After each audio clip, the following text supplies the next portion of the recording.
Do you have any advice to men that are getting older and becoming chronically aware of that? Yeah, lift weights, do jiu-jitsu, go for runs, stretch out, eat good, stop drinking.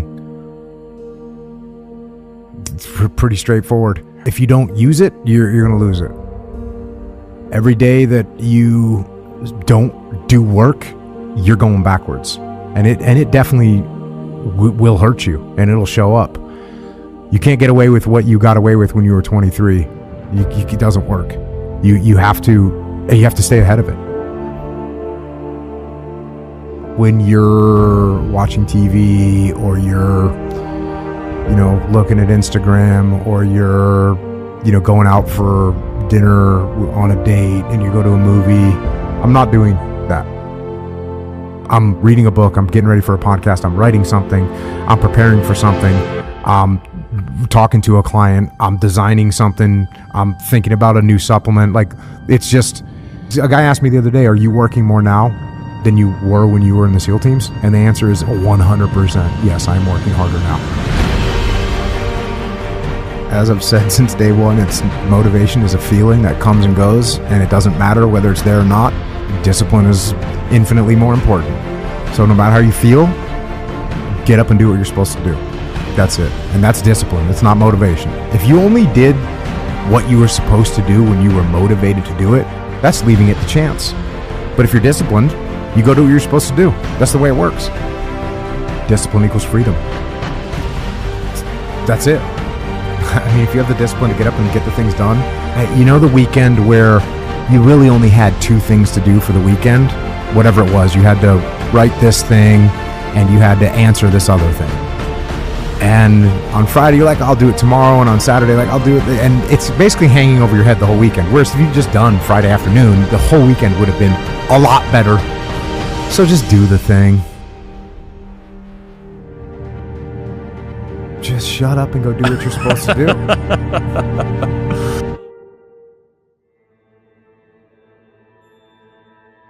What would you say are the commonalities between the best BJJ athletes and the best special forces operators that you've worked with? There's probably the biggest commonality between the two is some kind of strange contrast between being extremely disciplined and being extremely creative. So clearly, if you're going to get good at jiu-jitsu, you got to be disciplined enough to train all the time. Same thing with being in the military. If you're going to be a good operator, you have to have the discipline to push yourself in training. But you can't be a person that, leans so hard towards a disciplined, structured life that you don't have any creativity, because both in jiu-jitsu and on the battlefield, you definitely want to be creative and figure out creative solutions and things that people haven't thought of and things that the enemy is not going to think of or that your opponent's not going to think of. So you got to find that person who has a good balance between discipline and kind of a wild freedom, creativity that they can make adjustments. If you have a mindset that's so highly disciplined and so highly structured, like I just said, then you're not going to think creatively when there's a problem that needs to be solved. So you want to have people that don't mind the discipline and can actually access the discipline in a way that they can utilize it, but you don't want people to be trapped by discipline. And it's the same thing in jiu-jitsu. If you have someone that only knows how to do a certain move and they can't think creatively about other ways to employ that, it's not that they're not going to be good, because they are going to be good, but they're going to reach limitations. And one of the interesting things in the SEAL teams is we didn't have, especially when I was coming up, we didn't have any doctrine whatsoever. There was no written doctrine of any kind. So everything that you learned was word of mouth. You learned from the guys that went before you. And that meant if the guys that went before you didn't really know what they were doing, you're probably learning a bad way. And if you didn't think objectively about it, then you might follow someone down a path that doesn't make any sense. So you ended up with a bunch of guys in the SEAL teams that were pretty open-minded, and they could kind of look at problems and figure out how to solve them. In the Army and the Marine Corps, they have doctrine for just about everything. This is how you do a raid. This is how you conduct an ambush. They had written doctrine for this. So if you didn't know how, you could just look at a book, which is actually a huge benefit for them. Because if I'm a new platoon commander and I don't know how to do an ambush, I can just look at this book and I can learn how to do it. And so there's some huge benefits to having a very disciplined doctrine that you can follow.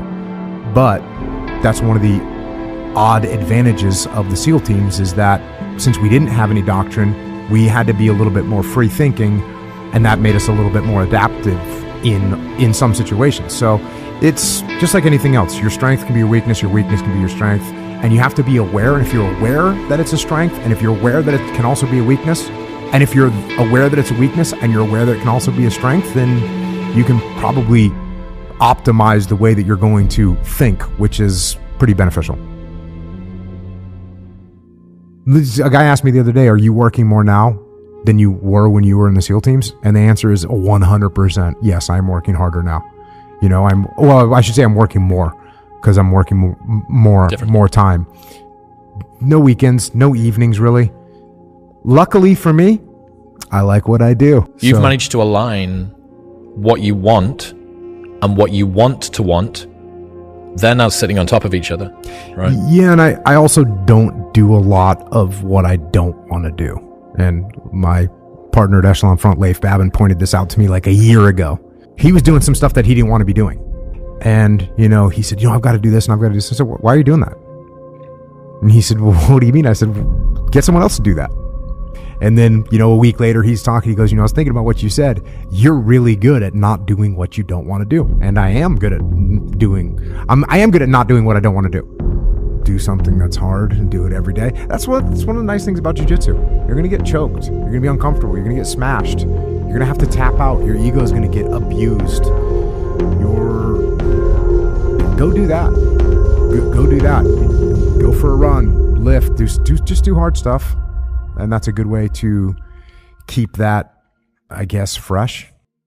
Look, if you take any idea and you take it to an extreme, then that idea is going to become bad. I mean, even the idea of extreme ownership, if you take it to an extreme where you're, as you pointed out earlier, you're blaming yourself because your daughter got a disease, or you're blaming yourself because your husband is abusing you. Like, there's a point where you think anything go too far, and